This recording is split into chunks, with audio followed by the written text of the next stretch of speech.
মানুষের নজর এত খারাপ আগে বুঝিনি, এখন বুঝছি মানুষের নজর যে কতটা ভয়ঙ্কর হতে পারে। আসসালামু আলাইকুম, কেমন আছেন? আশা করি সবাই ভালো আছেন। আলহামদুলিল্লাহ, আমিও ভালো আছি। আমার সুখের সংসার মানুষের নজরে জেনে ভেঙে যাইছে।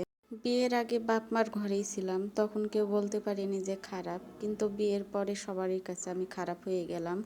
বাপ মাও ভালো ফ্যামিলি দেখে বিয়ে দিছিল যে আমার মেয়েটা অনেক সুখে থাকবে বিয়ের পরেও, কিন্তু সেই সুখ আমার কপালে আর সইছে না। অনেক মানুষ আছে না, মানুষের সুখ দেখলে মানুষের সহ্য হয় না, তাই আবার আমার সুখের সংসার মানুষের নজর লেগে গেছে। তাই এই নজরে আমার সুখের সংসার ভাঙতে চলেছে।